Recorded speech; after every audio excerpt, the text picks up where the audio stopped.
بسم اللہ الرحمن الرحیم۔ عصر حاضر میں تخصصات کا ایک رواج بن چکا ہے، اور ہمارے ہاں درس نظامی کے بعد عموماً طلباء تخصص کی طرف جاتے ہیں، خواہ وہ کسی بھی موضوع پر ہو، تفسیر میں ہو، حدیث میں ہو یا فقہ میں ہو۔ میری نظر میں آپ کوئی بھی تخصص کا انتخاب کریں، لیکن اس تخصص کے اندر یا تخصص کے دورانیے میں تین ایسی چیزیں ہیں یا تین ایسی جہات ہیں جن کے حوالے سے اپنے آپ کو مکمل کرنا بہت ضروری ہے۔ اگر ان تینوں جہات میں سے کسی ایک جہت میں بھی اگر کمی آ گئی اور دوران تخصص میں آپ نے اس جہت پہ محنت نہیں کی اور وہ مکمل نہیں کر سکے آپ، تو آپ کے تخصص میں نقص آئے گا اور آپ کا تخصص مکمل نہیں سمجھا جائے گا۔ اس کو آپ کسی بھی تخصص کے لیے ایک بنیادی تکون کہہ سکتے ہیں۔ اس میں تین جہات ہیں۔ پہلی جہت علمی جہت کہہ سکتے ہیں آپ اس کو، کہ آپ کسی بھی فن یا کسی بھی علم کو منتخب کرے، تفسیر ہے، حدیث ہے یا فقہ ہے، تو اس فن میں اپنے آپ کو مکمل کرے اور کسی بھی ادارے میں اس فن کے حوالے سے جو نصاب مقرر کیا گیا ہے اس پر اتنی محنت کرے کہ سال مکمل ہونے پر آپ کسی بھی جہت سے آپ میں کسی قسم کی کوئی کمی نہ ہو۔ اور اسی کے زمرے میں یہ بھی آتا ہے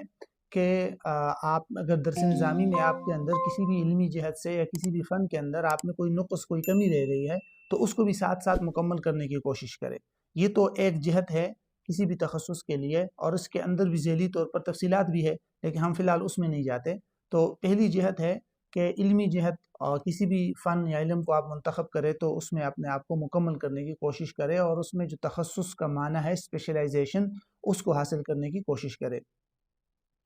دوسری جہت اس تکون کی ہے، آپ کہہ سکتے ہیں عملی جہت یا معاشرتی جہت، یعنی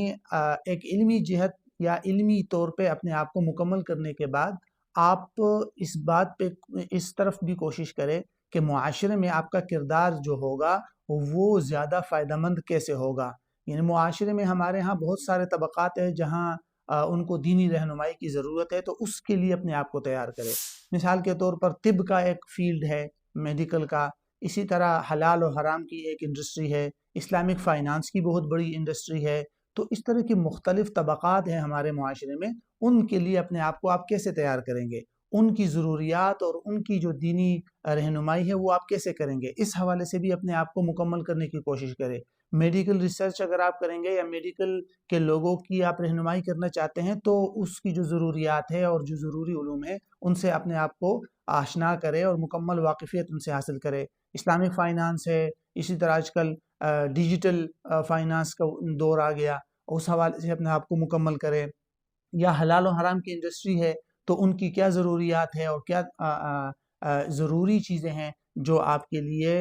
ضروری ہے اور ان سے آشنا ہونا ضروری ہے۔ تو یہ دوسری جہت ہے کہ معاشرے میں جب آپ جائیں گے کسی بھی فیلڈ میں، تو اس کے لیے اپنے آپ کو تیار کرنے کی کوشش کریں۔ اگر آپ اس جہت پہ محنت نہیں کریں گے اور صرف اپنی علمی جہت پر ہی کوشش کریں گے تو ٹھیک ہے، آپ کی علمی استعداد میں تو اضافہ ہوگا، لیکن معاشرے میں آپ کا فائدہ اتنا زیادہ نہیں ہوگا اور آپ اتنا زیادہ دین کی خدمت نہیں کر پائیں گے۔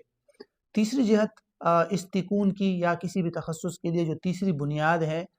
اس کو آپ کہہ سکتے ہیں کہ ایک منہج یا اسلوب کی بنیاد ہے۔ یعنی آپ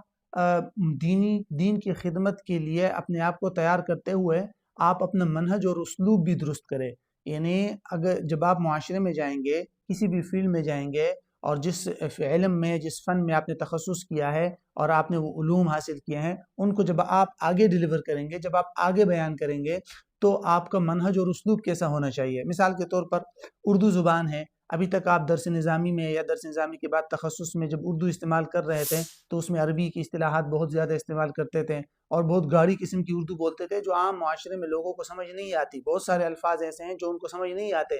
تو اپنی اس اردو کی تعبیر کو آپ کیسے آسان کریں گے جو عام عوام کے لیے بھی قابل فہم ہو۔ اس کے علاوہ کچھ ایسی انڈسٹریاں ہیں جہاں جو ان کو انگلش کی اصطلاحات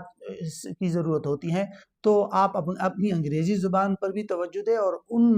اس انگریزی زبان میں کم از کم اتنی مہارت تو حاصل کر ہی لیں کہ آپ ان لوگوں کو جا کر ان کی زبان میں بات سمجھا سکے۔ تو یہ ایک تیسری جہت ہے جس کو آپ کہہ سکتے ہیں کہ منہج اور اسلوب کا یعنی کی جہت ہے، اور اسی میں آپ کی اردو، عربی اور انگریزی زبانیں بھی آ جاتی ہیں کہ ان پر توجہ دیں اور ان کے اندر کم از کم اتنی مہارت تو حاصل کر ہی لیں کہ کوئی چیز آپ اس زبان میں پڑھے تو آپ کو سمجھ آئے، اور اگر آپ کسی اور کو اسی زبان میں کچھ سمجھانا چاہے تو آپ اپنا اظہار معافی ضمیر کر سکے اور ان کو ان کی زبان میں کم از کم وہ بات سمجھا سکے۔ تو یہ 3 ایسی جہات ہیں جو تخصص کے لیے میری رائے میں بہت ضروری ہے، کسی بھی فن یا کسی بھی علم کا تخصص ہو۔ اگر ان میں سے کسی بھی ایک جہت کے اندر آپ کے اندر کمی رہ جاتی ہے تو آپ کا تخصص مکمل نہیں ہے۔